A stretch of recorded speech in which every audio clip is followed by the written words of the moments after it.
आज हामीहरूसँगै आत्माको विषयमा परमेश्वरको वचन अध्ययन गर्नेछौँ। हामीले विश्वासको जीवनभित्र आत्माको अस्तित्वलाई सही तरिकाले बुझेमा मात्र विश्वासको जीवनमा स्वर्गप्रतिको जीवित आशा लिन सक्छौँ, होइन र? 2000 वर्ष अघि येशूज्यूको समयमा सदुकीहरूले पुनरुत्थानको विषयलाई पटक्कै विश्वास गरेनन्। तिनीहरूले आत्माको विषयमा बुझेका थिएनन्। यस वर्तमान युगका मानिसहरूको सन्दर्भमा पनि उस्तै हो। हिजो आज यो पृथ्वी भन्ने सानो गाउँमा 7 अरब 70 करोड मानिसहरू जिरहेका छन्। यी 7 अरब 70 करोड मानिसहरूमध्ये स्वर्गीय सिद्धान्तहरूलाई बुझेर जिरहेका मानिसहरू पनि छन् भने नबुझिकन त्यत्तिकै जिरहेका मानिसहरू पनि छन्। यस पृथ्वीमा विभिन्न किसिमका मानिसहरू जिरहेका छन्। यसकारण येशूज्यूले 2000 वर्ष अघि यस पृथ्वीमा आउनु भएर दिनुभएका शिक्षाहरूमध्येको एउटा नै तिमीहरू धन्य हौ, तिमीहरू परमेश्वरका सबै वचनहरू देख्दछौ, सुन्दछौ, महसुस गर्दछौ र बुझ्दछौ भन्ने थियो। परमेश्वरले हजारौं पटक वर्णन गरिदिनु भए पनि स्वीकार्न सकिएन वा बुझ्न सकिएन भने त्यो एकदमै अप्ठ्यारो हुन्छ नि। परमेश्वरले यो पृथ्वी बनाउनुमा उहाँको इच्छा रहेको छ अनि हामीहरू यस पृथ्वीमा आएर जिउनुमा पनि कारण रहेको छ। कुनै कारण वा इच्छा नभएको भए यो पृथ्वी बनाइने थिएन अनि कुनै कारण नभएको भए हामीहरू यस पृथ्वीमा आएर जिउनु पर्ने पनि थिएन। सबैलाई ध्यानपूर्वक हेर्ने हो भने त्यो त्यसरी हुनुमा निश्चय नै कारण रहेको छ।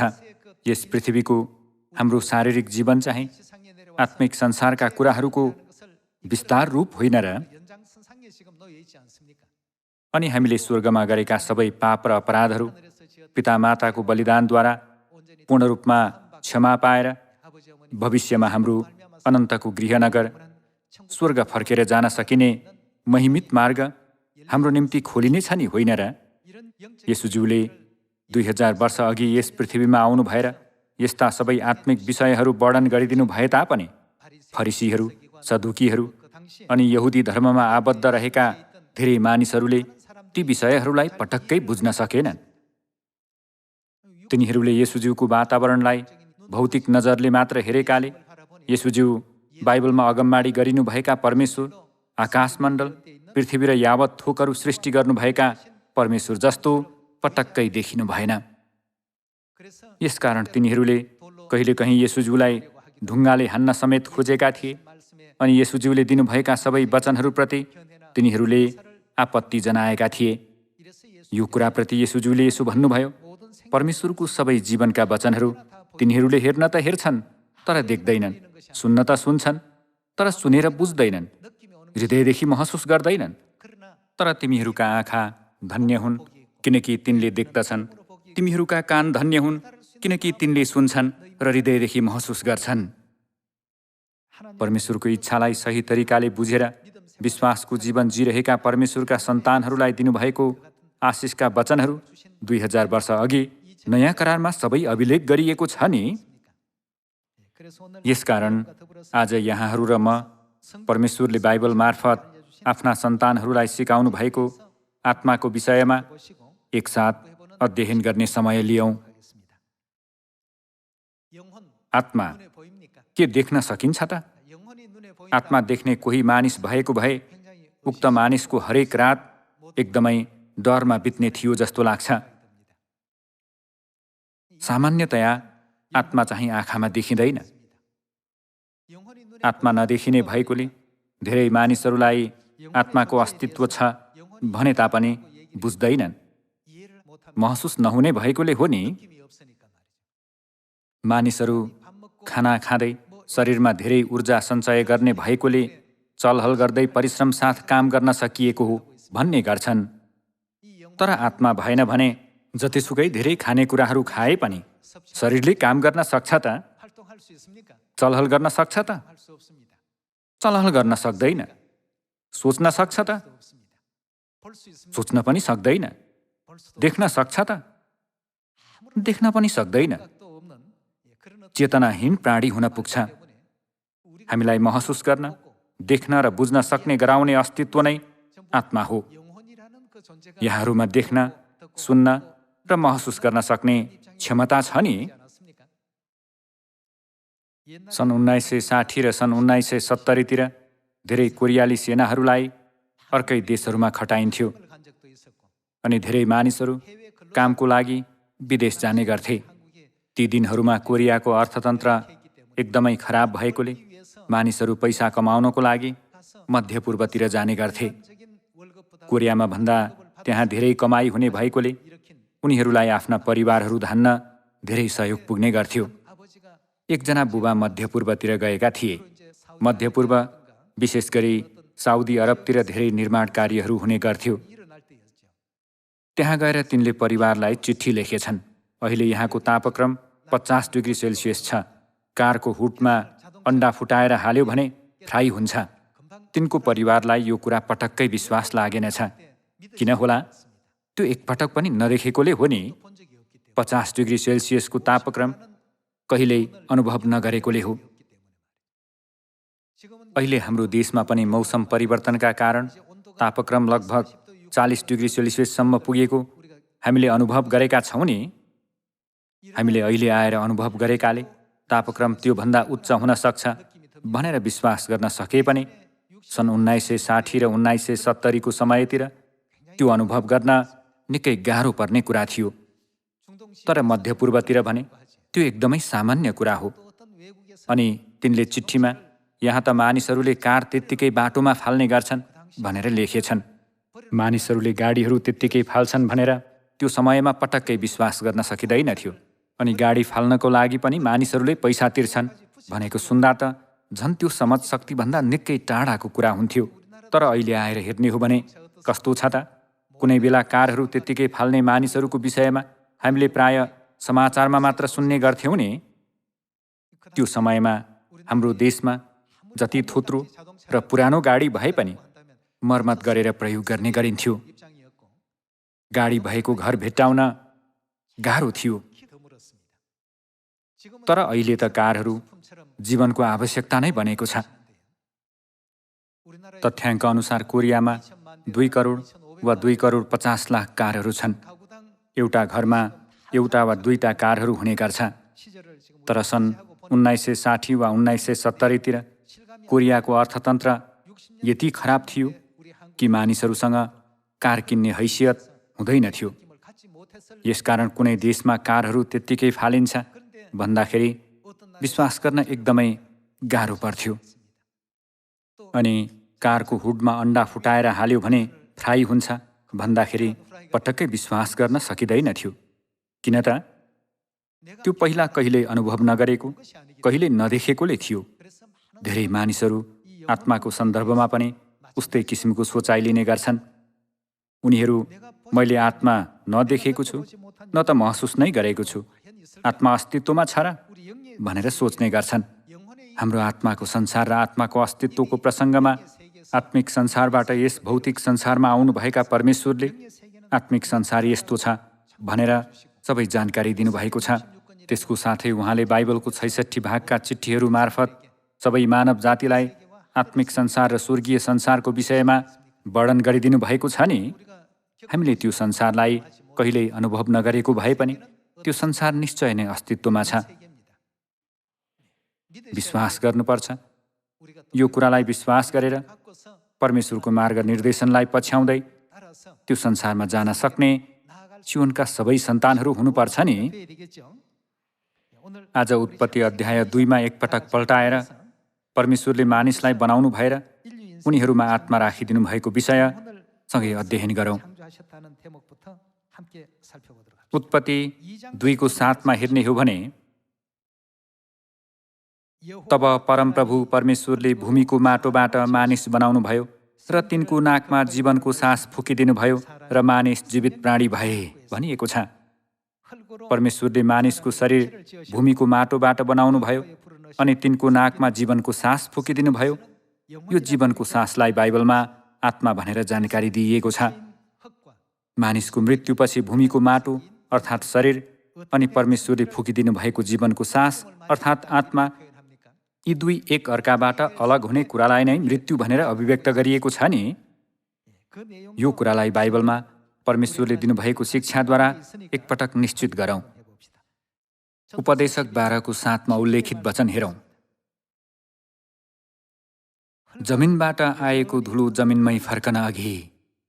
उपदेशक अध्याय 12 मानिसको मृत्युपछि के हुन्छ भनेर वर्णन गरिएको छ। जमिनबाट आएको धुलो जमिनमै फर्कन्छ, तथा आत्मा दिनुहुने परमेश्वरले हामी भित्र फुकिदिनु भएको जीवनको सास कस कहाँ फर्कन्छ त? परमेश्वर कहाँ आत्मा जान अघि भनेर बाइबलमा जानकारी दिइएको छ। शरीर र आत्मा सँगै रहँदा हामीहरू जीवित मानिसको रूपमा चलहल गर्छौँ, तर मृत्यु भयो भने आत्मा के हुन्छ त? पहिला रहेको ठाउँमा नै फर्किनुलाई उपदेशक अध्याय 12 मृत्यु भनेर वर्णन गरिएको छ। अब परमेश्वर कहाँ फर्किने यो जीवनको सास अर्थात् आत्माको विषयमा यहाँहरू र म सँगै अध्ययन गरौँ। 1 राजा 17:17 उल्लेखित वचन हेरौँ। केही समयपछि त्यो स्त्री त्यस घरकी मालिकनीको छोरो बिरामी पर्यो र त्यो झन्झन सिकिस्त हुँदै गयो, अनि आखिरमा त्यसले सास फेर्न पनि छोड्यो। तब त्यस स्त्रीले एलियालाई भनी, हे परमेश्वरका जन, तपाईको मेरो विरुद्धमा के छ? के तपाईँ यहाँ मेरो पाप सम्झाएर मेरो छोरालाई मार्न आउनु भएको हो? एलियाले जवाफ दिए, तिम्रो छोरो यहाँ मलाई देऊ। एलियाले त्यसलाई त्यस स्त्रीका हातबाट लिएर आफू बसेको माथिल्लो कोठामा लगे र त्यसलाई आफ्नो ओछ्यानमा राखे। त्यसपछि तिनले परमप्रभुलाई हपारेर भने, हे परमप्रभु मेरा परमेश्वर, के म जस कहाँ बसेको छु त्यसको छोरालाई मारेर त्यस विधुवामाथि यो विपत्ति तपाईँले ल्याउनु भएको हो? तब तिनी 3 पल्ट त्यस बालकमाथि लमतन्न पस्रे र परमप्रभुलाई हपारेर भने, हे परमप्रभु मेरा परमेश्वर, फेरि यस बालकको जीवन यसमा फर्कोस्। परमप्रभुले एलियाको पुकारा सुन्नुभयो र त्यसमा जीवन फर्क्यो र त्यो बाँच्यो। एलियाले बालकलाई उठाएर कोठाबाट तल घरमा लगे। त्यसकी आमालाई तिनले दिएर यसो भने, हेर त, तिम्रो छोरो जिउँदैछ भनिएको छ। यहाँ विधवाको एकजना छोराको मृत्यु हुँदाखेरि परमेश्वरले एलियाद्वारा बचाउनु भएको विषय अभिलेख गरिएको छ। तर त्यो बालक बाँचेको कुरालाई त्यसमा आत्मा के भयो भनिएको छ त? त्यसमा आत्मा फर्क्यो र त्यो बाँच्यो भनिएको छ। आत्माले छोड्दाखेरि कस्तो अवस्था थियो त? मरेको अवस्था थियो नि। परमेश्वरले आकाश मण्डल, पृथ्वी र त्यसमा भएका यावत थोकहरू सृष्टि गर्नुहुने क्रममा मानिसलाई भूमिको माटो र जीवनको सासद्वारा बनाउनु भयो। यसै कारण मानिसहरू अहिले यसरी चलहल गर्दै काम गर्न सकिरहेका हुन् नि, होइन र? तर मानिसको शरीर र आत्मा अलग भयो भने त्यसलाई हामीहरू मृत्यु भयो भन्ने गर्छौँ। मानिसको मृत्यु भयो भने उसको आत्मा कस कहाँ जानेछ त? परमेश्वर कहाँ जानेछ। त्यहाँ गएपछि पनि के हुनेछ त? हिब्रू अध्याय 9 वचनमा हेर्ने हो भने उसले के पाउँछ भनिएको छ त? उसले पृथ्वीमा जिएको जीवनको निम्ति परमेश्वरबाट इन्साफ पाउँछ भनिएको छ। साँच्चै महिमित स्वर्गमा जान योग्यको जीवन जियो कि सदा सर्वदा यातना भोग्ने नरकमा जान योग्यको जीवन जियो भनेर परमेश्वरले हेर्नुहुनेछ, अनि गरे अनुसार प्रतिफल दिनुहुनेछ भनिएको छ। हामी यो विषय पनि एकछिन हेरौँ। हिब्रू 9:27 उल्लेखित वचन हेरौँ। जसरी मानिसको निम्ति एकपटक मर्नु निश्चित छ र त्यसपछि के त धर्मी छ कि दुष्ट छ भन्ने फैसला स्वरूप इन्साफ, त्यसरी ख्रीष्ट पनि धेरैजनाका पाप बोक्नलाई एकैपल्ट बलि हुनुभयो र उहाँ कुन पल्ट त? दोस्रो पल्ट देखा पर्नुहुनेछ, पाप बोक्नका निम्ति होइन, तर उत्सुकतापूर्वक उहाँको प्रतीक्षा गर्नेहरूका उद्धारको निम्ति। अनन्तकाल मर्नु बाहेक अर्को विकल्प नभएका आत्माहरूलाई बचाउनको निम्ति उहाँ दोस्रो पल्ट आउनुहुनेछ भनिएको छ। हामीलाई त्यो आवाज सुन्ने गराउनु भएका परमेश्वरलाई हामीले पछ्याउनु पर्छ। हामीलाई अनन्त स्वर्ग राज्यमा डोर्याउनुको निम्ति परमेश्वर यस पृथ्वीमा आउनुहुनेछ भनिएको छैन र? हामी भित्र निश्चय नै आत्मा छ अनि आत्मिक संसार पनि अस्तित्वमा छ। 2000 वर्ष अघि येशूज्यूले यस पृथ्वीमा आउनु भएर तिनीहरूसँग नडराओ, जसले शरीरलाई मार्छन् तर आत्मालाई मार्न सक्दैनन्, बरु आत्मा र शरीर दुवैलाई नरकमा नाश गर्न सक्नेसँग डराओ भन्नुभयो। हामीलाई यसरी सिकाउनु भएको छ नि। मत्ती 10:27 शिक्षासँगै हेरौँ। जे म तिमीहरूलाई अन्धकारमा भन्दछु त्यो तिमीहरूले उज्यालोमा भनिदेऊ, र जे तिमीहरूले कानमा सुन्छौ त्यो घरका धुरीहरूबाट प्रचार गर। तिनीहरूसँग नडराओ जसले शरीरलाई मार्छन् तर आत्मालाई मार्न सक्दैनन्, बरु आत्मा र शरीर दुवैलाई नरकमा नाश गर्न सक्नेसँग डराओ भन्नुभएको छ। यहाँ पनि येशूज्यूले आत्माको विषयमा स्पष्टसँग उल्लेख गरिदिनु भएर आत्मिक संसार छ भन्ने वास्तविकता बोध गराइदिनु भएको छ। यो भौतिक संसारमा पनि हेर्ने हो भने सिक्नु भन्ने कुरा छ नि। संसारमा कसो गरेमा राम्रोसँग भिजेर राम्ररी जीवनयापन गर्न सकिन्छ भन्ने कुरा यो संसारमा सिक्ने कुराको एउटा किसिम हो। त्यसो भए हाम्रा परमेश्वरको वचन कस्तो छ त? स्वर्ग राज्यमा कसरी राम्रोसँग भिजेर जिउन सकिन्छ, त्यो आत्मिक संसारसँग कसरी अभ्यस्त हुन सकिन्छ भन्ने कुरा परमेश्वरले हामीलाई अहिले सिकाइरहनु भएको छ। पृथ्वीका कुराहरू एकदमै क्षणिक र अस्थायी हुन्छन्। स्वर्गको अनन्तका कुराहरूलाई हेर्ने र अनन्त संसारप्रतिको आशा कहिल्यै नगुमाउने यहाँहरू र म जसरी पनि हुन सकौँ भन्ने चाहन्छु। हामी 1 कोरिन्थी अध्याय 15 एकपटक गएर आत्माको विषयमा अझ अध्ययन गरौँ। 15:50 अब भाइ हो, म तिमीहरूलाई यो भन्दछु, मासु र रगत त्यो नै हाम्रो शरीर हो नि। स्वर्गका राज्यको हकदार हुन सक्दैन, न त विनाश अविनाशको हकदार हुन सक्छ। हेर, म तिमीहरूलाई एउटा रहस्य भन्दछु, हामी सबै सुत्दैनौँ, तर हामी सबैको के हुनेछ? परिवर्तन हुनेछ। एकै क्षणमा, आँखाको एक निमेषमा, तुरहीको आखिरी आवाजमा, किनभने तुरही बज्नेछ र मृतकहरू अविनाशी भएर जीवित हुनेछन्। पुनरुत्थान हुनेछौँ भन्ने अर्थ हो नि। मृतकहरू अविनाशी भएर जीवित हुनेछन् अनि अझै बाँचिरहेका हामीहरूको चाहिँ के हुनेछ त? परिवर्तन हुनेछ भनिएको छ। अनि हाम्रो चाहिँ परिवर्तन हुनेछ। पद 53 किनकि यस विनाशी स्वभावले अविनाशी र यस मरणशील शरीरले अमरत्व धारण गर्नुपर्छ। जब विनाशीले अविनाशी र मरणशीलले अमरत्व धारण गर्छ, तब लेखिएको त्यो वचन पुरा हुनेछ। पद 55 हेर्ने हो भने मृत्यु विजयमा निलिएको छ। ए मृत्यु, तेरो विजय कहाँ? ए मृत्यु, तेरो खेल कहाँ? मृत्युको खेल पाप हो र पापको शक्ति व्यवस्था हो। तर परमेश्वरलाई धन्यवाद होस् जसले हामीलाई हाम्रा प्रभु येशू ख्रीष्टद्वारा विजय दिनुहुन्छ। यसकारण मेरा प्रिय भाइ हो, स्थिर र अटल रहो, प्रभुको काममा सधैँ बढ्दै जाओ, किनकि तिमीहरू जान्दछौ कि प्रभुमा तिमीहरूको परिश्रम व्यर्थ हुँदैन भनिएको छ। यसरी परमेश्वरले हामीहरू आत्मिक अस्तित्वमा परिवर्तन भई महिमामय आत्मिक संसारमा जानेछौँ भन्नु भएर भविष्यका हाम्रो स्वरूपको विषयमा बाइबल मार्फत वर्णन गरिदिनु भएको छ नि। हामीहरू भविष्यमा जाने अनन्तको स्वर्ग फरक संसार हो। यो संसारमा पीडा, कष्ट र दुःखले धेरै पछ्याउँछ, तर स्वर्गमा दिनानुदिन खुसी र हर्ष पुखिन्छ।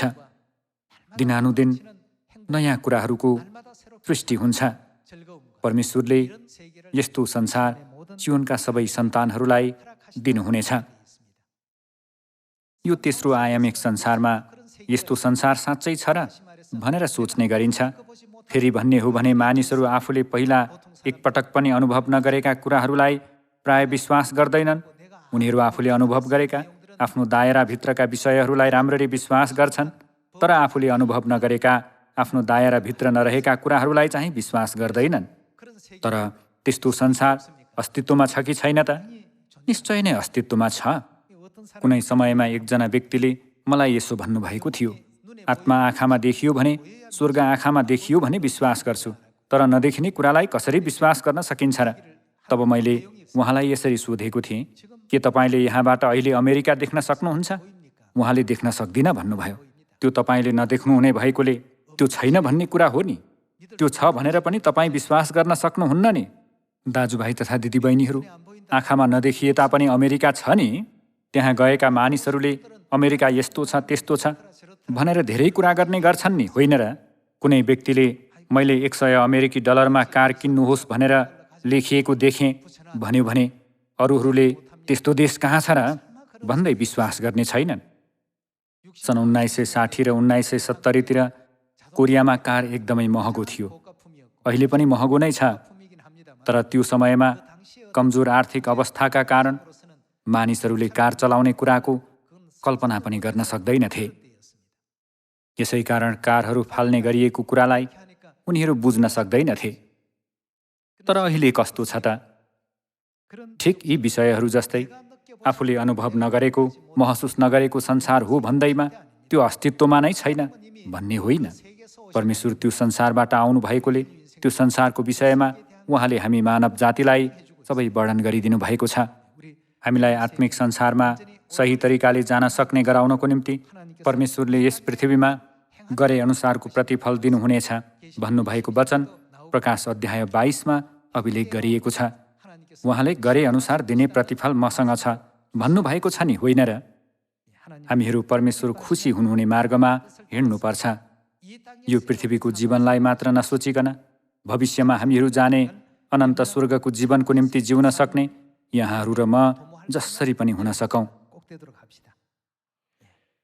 1 थेसलोनिकी 4मा उल्लेखित वचन पनि एकपटक पल्टाउँ। 4:15 हेरौँ। प्रभुको वचनद्वारा हामी तिमीहरूलाई घोषणा गर्छौँ कि हामी जो जीवित छौँ र प्रभुको पुनरागमनसम्म बाँचिरहन्छौँ, सुति गएकाहरूलाई कुनै किसिमले पनि उछिन्ने छैनौँ। किनकि प्रभु स्वयं हुकुमको गर्जनसित, प्रधान स्वर्गदूतको आवाज र परमेश्वरका तुरहीको स्वरसित स्वर्गबाट उर्लनुहुनेछ र ख्रिस्टमा मरेकाहरू चाहिँ के हुनेछन् त? पहिला बौरी उठ्नेछन्। तब हामी बाँचिरहेका र छोडिएकाहरू प्रभुलाई आकाशमा भेट्न तिनीहरूका साथसाथै बादलमा उठाइ लगिनेछौँ र यसरी हामी सधैँ प्रभुसँग रहनेछौँ। यसै कारण एकले अर्कोलाई यी वचनहरूले सान्त्वना देऊ भनिएको छ। सधैँ परमेश्वरसँग रहने स्वर्गमा दिनहुँ खुसी र हर्ष पोखिन्छ अनि दिनहुँ सबै कुराहरू नयाँ गरी सृष्टि हुनेछ। यस पृथ्वीका सबै मानिसहरूले चाहने साँच्चै परिकथाको जस्तो देश, मानिसहरूले कल्पना गर्ने सपनाको संसार, यस्तो संसार वास्तवमै अस्तित्वमा छ। त्यो निश्चय नै अस्तित्वमा भए तापनि मानिसहरूले त्यो संसारका कुराहरूलाई अहिलेसम्म पूर्ण रूपमा महसुस गर्न नसकेकाले परमेश्वर स्वयं यो पृथ्वीमा आउनुभयो र हामीले महसुस गर्न सक्ने गरी थाहा दिनुभयो नि। यहाँहरूलाई गाइने किराको लार्भाको कथा याद छ नि? गाइने किराका लार्भाहरू सधैँ पोखरीमा बस्थे। बाहिरको संसारबाट आएको एउटा भ्यागुताले त्यो पोखरीभित्र पसेर ती लार्भाहरूलाई बाहिरी संसारको विषयमा बताएछ। त्यहाँ त फुलहरू छ, दिनमा सूर्य उदाउँछ अनि रातमा चन्द्रमा उदाउँछ अनि 4वटा ऋतुहरूभरि प्रकृतिका घटनाक्रमहरूमा सुन्दर परिवर्तनहरू आउने गर्छ। ती लार्भाहरूले त्यो एकपटक पनि अनुभव नगरेकाले भ्यागुताले आएर भनेको कुरालाई पटक्कै विश्वास गर्न सकेनछन्। भ्यागुताले उनीहरूलाई वास्तविकता बताइरहेको भए तापनि उसको कुरालाई विश्वास गर्ने कि नगर्ने भनेर उनीहरूले बुझ्नै सकेनछन्। यसकारण उनीहरूले भेला भएर एउटा निर्णय लिएछन्। जुन लार्भा वयस्कको बन्छ, ऊ पहिला पोखरीबाट बाहिर जानेछ अनि उसले पानी बाहिरको संसार भए नभएको कुरा निश्चित गरेपछि फेरि पोखरीमा फर्किआएर हामीलाई बतायो भने मात्र हामीहरू विश्वास गर्नेछौँ। तर पानी बाहिर गएका गाइने किराहरूमध्ये एकजना पनि फर्केर आएनछन्। बाहिर फरक आयामको संसारमा गएपछि उनीहरू फर्किआउन सक्दैनथे। के गाइने किरा आफू लार्भा छँदाको समय जस्तै गरी पानीमा फर्किआएर त्यहाँ जिउन सक्छ त? उनीहरूमा अब उसो त्यसरी जिउन नसक्ने गरी परिवर्तन आएको थियो। यसकारण लार्भाहरूको संसारको शब्दकोशमा उनीहरूले भ्यागुताको कुरा झुटा हो भनेर लेखेछन्। यसै कारण येशूज्यू पनि दुखित हुनुभएको थियो। मैले देखेको कुरा तिमीहरूलाई भन्दैछु, मैले सुनेको कुरा नै तिमीहरूलाई बताइरहेको छु, मैले जानेको कुरा नै तिमीहरूलाई जानकारी दिइरहेको छु, किन विश्वास गर्दैनौ? यो चाहिँ मध्यपूर्वमा काम गरिरहेका ती बुबाले चिठीमा यहाँ 50 डिग्री सेल्सियसको तापक्रम छ, कारको हुडमा अन्डा फुटाएर हाल्यो भने तुरुन्तै फ्राई हुन्छ भनेर लेखेको अवस्था जस्तै हो। त्यो चाहिँ कोरियालीहरूले एकपटक पनि अनुभव नगरेको कुरा थियो। यदि त्यो चिठी बुबाबाट नभएर कोही साथीबाट अथवा बुबालाई जत्तिकै भरोसा नगरिने अरू कसैबाट आएको भए उनीहरूले के भन्ने थिए त? यसले हदै बढाइ चढाइ कुरा गरिरहेको छ भनेर सायद उनीहरूले भन्ने थिए होलान्। तर ती सबै कुराहरू सत्य थिए। यस्ता विषयहरू सत्य भए तापनि त्यो कुराको अनुभव नगरेका मानिसहरूले विश्वास गर्न चाहँदैनन्। यसै कारण येशूज्यूले भन्नुभयो, तर तिमीहरूका आँखा धन्य हुन् किनकि तिनले देख्दछन्, तिमीहरूका कान धन्य हुन् किनकि तिनले सुन्छन् र हृदयदेखि महसुस गर्छन्। दाजुभाइ तथा दिदीबहिनीहरू, आज हामीहरू परमेश्वरले बोध गराइदिनु भएको यो आत्मिक संसारको विषयमा पुनः एकपटक सोचौँ। भविष्यको आत्मिक संसार चाहिँ यो भौतिक शरीर लिएर जान नसकिने संसार हो। गाइने किराका लार्वाहरूले पुरै जीवन पानीमा बिताउने भएकाले उनीहरूले सास फेर्ने, खानेकुराहरू खाने लगायतका सबै गतिविधिहरू पानीभित्र गर्ने भएकाले उनीहरूको शरीर पानीभित्र जिउन सक्ने गरी अनुकूल बनेको हुन्छ। तर उनीहरू वयस्कको भएपछि चाहिँ उनीहरूको शरीरमा धर्के बुट्टा बन्छ, पारदर्शी पखेटा पलाउनुको साथै लामो पुच्छर बन्छ। त्यसो हुँदा उनीहरू पानीमा जिउन सक्दैनन्, त्यहाँ परिवर्तन आउँछ। यसकारण लार्वाहरूले फेरि भेला भएर छलफल गर्दै भ्यागुताले भनेका सबै कुराहरू झुटो रहेछ भन्ने निष्कर्ष निकालेछन्। त्यो झुटो थिएन। वयस्कको भएर पानी बाहिर निस्किएपछि उनीहरूले फूलहरू देख्नेछन्, सूर्य र चन्द्रमा तथा सुन्दर रुखहरू देख्नेछन्, विभिन्न थरीका रङ्गी बिरङ्गी फूलहरूको सुगन्ध लिनेछन्। तब मात्र भ्यागुताले भनेको कुरा सत्य रहेछ भनेर उनीहरूले महसुस गर्न सक्नेछन् नि। हामीहरू पनि आँखामा देखिँदैन भन्दैमा त्यो संसार अस्तित्वमा छैन भनेर कहिल्यै सोच्नु हुँदैन। विश्वासको आँखाले हेरेर त्यस्तो संसार पूर्णतया छ भनेर स्वीकार्ने हामी सबै सियोनका सन्तानहरू हुनुपर्छ।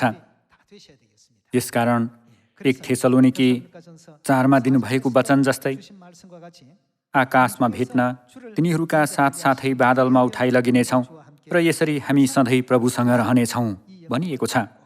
परमेश्वरले यो महिमालाई सोच्दै विश्वासको बाटोमा हिँड्नुपर्छ भन्नुभएको हो नि। परमेश्वरले यी शिक्षाहरू बाइबल मार्फत हामीलाई बोध गराइदिनु भएको छ। हामी 2 तिमोथी 3:14मा एकपटक हेर्ने हो कि, तर तिमी चाहिँ आफूले सिकेका र दृढतासँग विश्वास गरेका यी कुराहरूमा लागिरह। ती कसबाट सिकेका छौ सो तिमी आफै जान्दछौ। तिमी बाल्यकालदेखि पवित्र धर्मशास्त्रसँग परिचित छौ, जसले ख्रीष्ट येशूमा भएको विश्वासद्वारा मुक्तिको निम्ति तिमीलाई शिक्षा दिन सक्छ। सम्पूर्ण पवित्र शास्त्र परमेश्वरको प्रेरणाबाट भएको हो र यो सिकाउनलाई, अर्ती दिनलाई, सच्याउनलाई, धार्मिकतामा तालिम दिनलाई लाभदायक हुन्छ, ताकि परमेश्वरको जन हरेक सुकर्ममा पूर्ण रूपले सुसज्जित भई सिद्ध भएको होस् भनिएको छ। बाइबल चाहिँ पिता माताले हामी सबै मानव जातिलाई दिनुभएको चिठी हो। हामीले पिताको चिठीलाई कसो गर्नुपर्छ होला? विश्वास गरेर त्यसप्रति निश्चित हुनुपर्छ नि।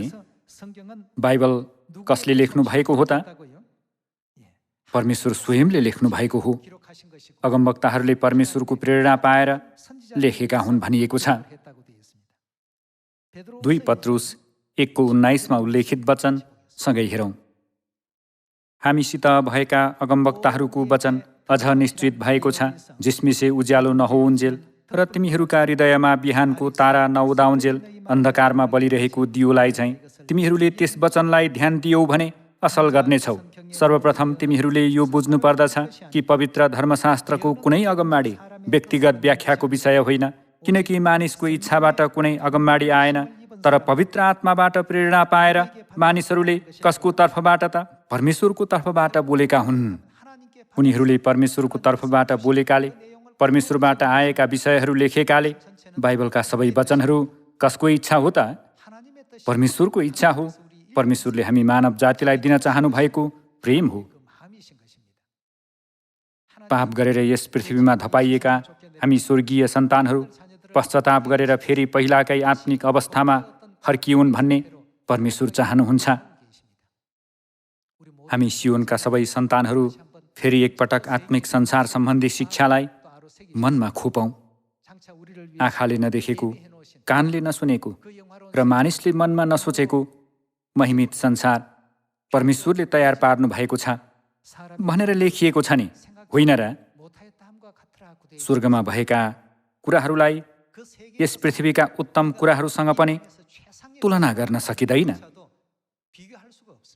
हाम्रो निम्ति त्यस्तो सुन्दर र महिमित संसार तयार पारिरहनुभएका अनि मेरा पिताको घरमा बस्ने ठाउँहरू धेरै छन्, म फेरि आउनेछु र तिमीहरूलाई म कहाँ लैजानेछु। जहाँ म छु त्यहाँ तिमीहरू पनि हुनेछौ भन्नुभएका परमेश्वरको इच्छालाई फेरि एकपटक मनमा गहिरो गरी खोपौँ।